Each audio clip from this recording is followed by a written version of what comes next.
Assalamualaikum warahmatullahi wabarakatuh. Selamat pagi anak-anakku. Bagaimana kabar anak-anak hari ini? Semoga di rumah masing-masing kita selalu menjaga kesehatan kita dalam menghadapi COVID-19 ini.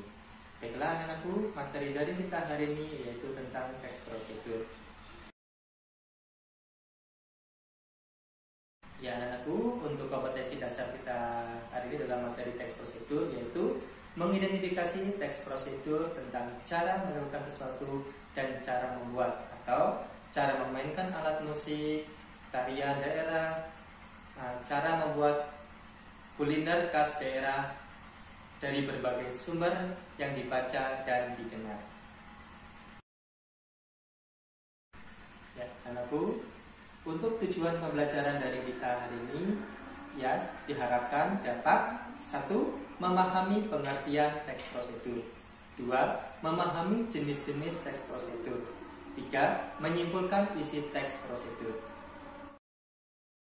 Bagaimana anakku? Ada yang mengetahui apa itu teks prosedur? Teks prosedur adalah teks yang berisi petunjuk melakukan sesuatu melalui tahapan, langkah secara sistematis. Dan tujuan teks prosedur adalah menjelaskan proses, tahapan, agar kita dapat mengikuti, melakukan, menggunakan sesuatu secara cepat dan akurat. Baiklah anak-anakku, tadi tentang pengertian teks prosedur. Berikutnya, bagaimana cara kita memahami jenis-jenis teks prosedur?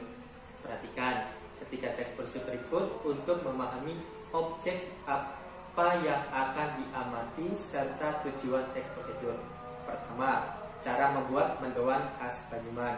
Teks kedua, cara membuat layang-layang. Teks ketiga, cara menyajikan makanan khas Banyumas dengan menarik. Untuk teks pertama yaitu cara membuat makanan khas Mendoan. Bahan-bahannya yaitu pertama, 8 bungkus tempe khusus Mendoan. 2. Secukupnya air es. 3. Secukupnya garam dan kaldu bubuk. Secukupnya minyak goreng.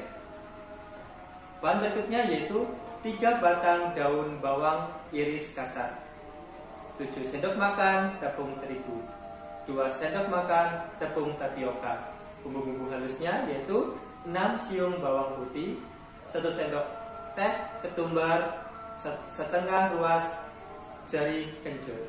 Langkah-langkah pembuatannya yaitu buka bungkus tempe mendoan, kemudian pisahkan, susun di piring, campurkan tepung terigu, tapioka, bumbu halus, iris daun bawang, garam, dan kaldu bubuk.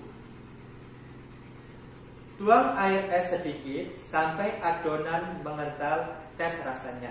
Celupkan tempe ke adonan sampai semua terlapisi. Goreng dalam minyak panas selama 3 menit, lalu kita bolak-balikan, angkat dan tiriskan. Berikutnya, tempe mendoan siap dinikmati. Baiklah anakku, untuk teks prosedur yang kedua yaitu cara membuat layang-layang. Kamu hanya menyiapkan bahan-bahan berikut: 1 bilah bambu tipis dengan lebar kurang lebih 1 cm serta panjang lebih kurang 60 hingga 80 cm, tergantung panjang layangan yang mau dibuat. 1 bilah bambu tipis dengan lebar kurang lebih 1 cm serta panjang lebih kurang 40 hingga 50 cm, tergantung lebar layangan yang mau dibuat. Gunakan kertas minyak dengan ukuran sama, yang kiranya cukup dengan ukuran bambu. Berikutnya spidol, gunting, meteran, solasi atau lem, pita gulung yang tebal, benang atau tali tipis. Berikut adalah cara atau langkah-langkah dalam pembuatannya, yaitu letakkan kedua bilah bambu yang dalam posisi menyilang, yakni dengan titik temu pada sepertiga bambu yang paling panjang. Ikatkan kedua benda itu dengan menggunakan benang maupun tali tipis. 3. Ikat serta kaitkan keempat ujung bambu tadi memakai tali atau benang hingga layang-layang berbentuk wajik seperti bentuk layang-layang pada umumnya. Jika rangka sudah selesai, lantas tempatkan rangka itu di atas kertas minyak.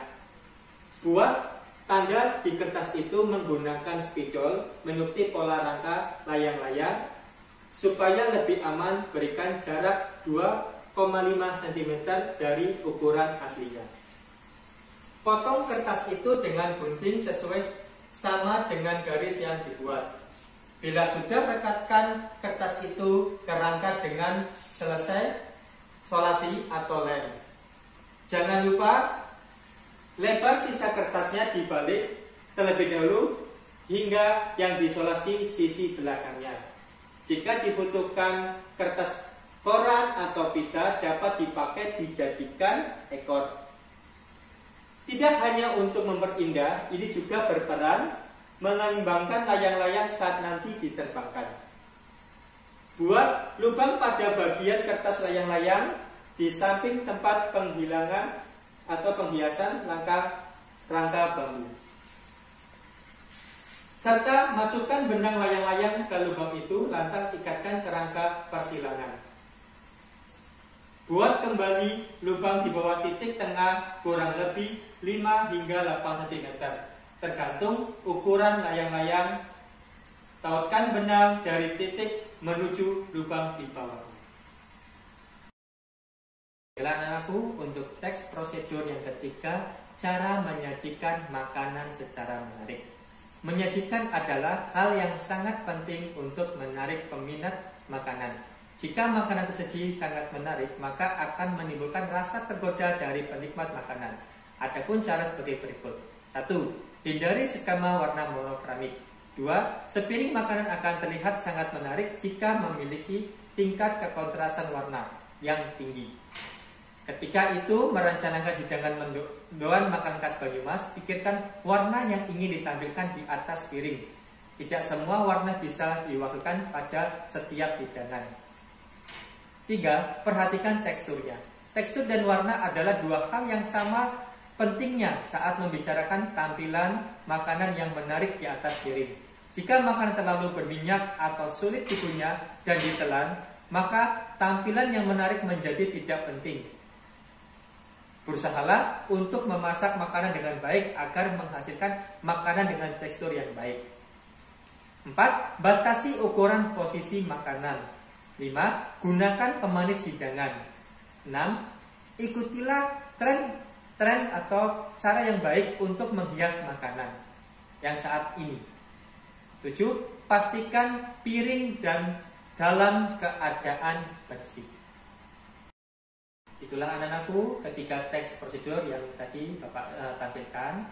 Untuk tugas kita hari ini, yang tugas pertama yaitu daftarlah ketiga teks dari segi tujuan komunikasi. Lanjutkan tabel berikut sesuai contoh.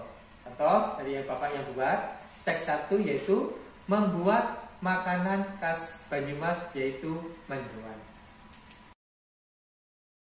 Demikianlah anak-anakku untuk pembelajaran teks prosedur kita hari ini. Silakan tugas-tugas yang Bapak berikan silakan dikirim melalui WA group masing-masing dan usahakan mengerjakannya dalam kondisi semangat dan mengumpulkannya tepat pada waktunya. Marilah kita tutup pembelajaran kita hari ini dengan membaca Alhamdulillah.